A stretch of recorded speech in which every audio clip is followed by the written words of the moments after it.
don't think that I deserved an F, do you? You can go to jail for that. Only if you're over 18. This computer company is coming out with these amazing new games in a couple of months. And I want to play those games. Wow. What? We got something. He found the right code word to play the game. We're in. But it was the wrong computer. Shall we play a game? How can I ask you that? How about global thermonuclear war? Fine. All right.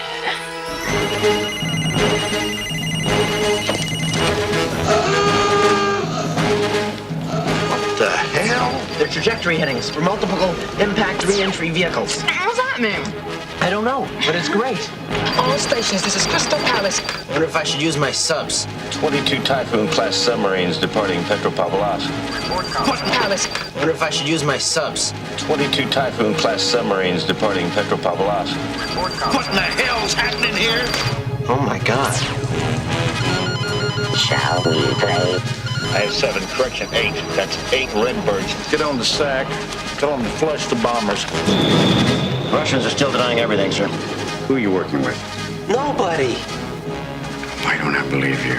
Today we have Soviet missile warning. Placed under arrest pending indictment for espionage. Espionage? Confidence is high. I repeat, confidence is high. Cobra Dane, is this an exercise? Negative, this is not an exercise. Get me the president on the horn. It's still playing the game. It's gonna start a war. Close up the mouth.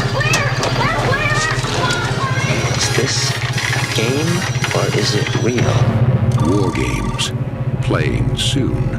At a theater near you. Shall we play?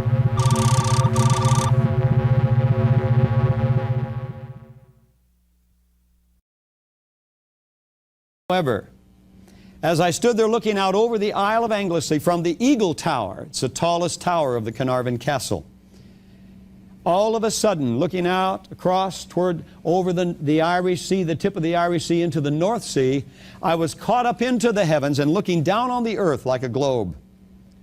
And as I looked down on the earth like a globe, I saw a massive military movement coming out of an area up by the Arctic. And I couldn't figure out what this was, what was going on, why a military, Navy, and Air Force, why it would be going out between the United States and Europe up above Finland, going out through the Icelandic Gap and heading down between the United States and Europe and making a curl all the way around the Horn of Africa towards the Persian Gulf. Now that's significant. When all of a sudden I was alarmed because of that. You would have been too. I looked over toward the United States and I saw something I'd never seen in my life. I had never even preconceived the thought of it. I had always thought that the United States was wiser and more powerful than to allow Russian subs to be parked right almost on our beaches per se. What I mean by that is you could see the submarines down under the water, but there were areas that the sand still had drifted on down from the beaches into the depths. And the submarines was sitting there aimed at America. I saw them sprinkled all the way across the East Coast. When I saw that, my family at that time lived in Portland, Oregon. I was alarmed, of course, and I wanted to look over toward Portland to see what was going on. And as I looked across the continent of the United States of this globe, I saw the submarines from way up by Washington, the top of Washington, all the way down around towards San Diego, poised in the same way all the way along our coast in the north from the Pacific side. Then something else caught my attention. I began to see radio towers going up all across the nation. And these radio towers, as they went up, the dotted lines began going out as though they were transmitting. And then there was an alarm went off in me. They're sounding the alarm. We're going to be under attack. The siege is laid. When all of a sudden I was watching these radio dots going out like the transmitting of a warning, and instead of the people being warned, they sprinkled to the ground like dust.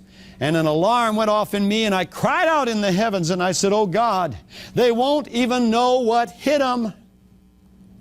And at that time, all of a sudden, I looked down on the eastern seaboard at the submarine was drawn to that one right off from New York City. And I saw the missile come right out of that submarine and go right up and come right over the city of New York, and the entire city disappeared. Then I looked down, on down toward Florida. And down there, I could see another explosion take place. I looked across, because of my family being in the Pacific Northwest, I looked across, another explosion took place up by Seattle, Bellevue.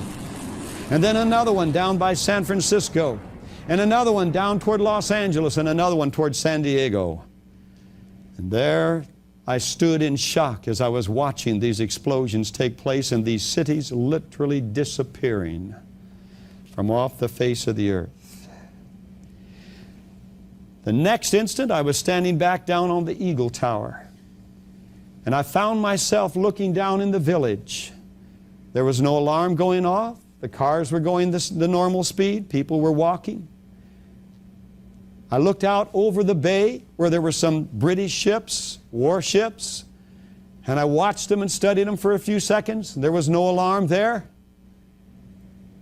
And I found myself saying this, "Oh God, if this has not happened, what will be the sign of it and of its time?" And God spoke to my spirit, and these were the words He said. December the 14th, 1986, before Glasnost, Perestroika, the Berlin Wall was still up. The Cold War was still in full bore run. We supposedly were still on alert. The words were spoken to me, "When Russia opens her gates and lets the masses go, the free world will occupy themselves with transporting, housing, and caring for the masses. Will begin letting their weapons down, crying peace and safety, and that's when it will happen." Now the question I submit to you is this: where are we on that scenario? Where are we in that prophetic timetable? Is that vision being fulfilled before our eyes? Are we seeing it literally take place? There's another vision I want to give right now that's called the Prince Charles vision. The reason it's called Prince Charles is because he's in it. And many students of Bible prophecy who believe that there's a possibility he could be one of the men of the Antichrist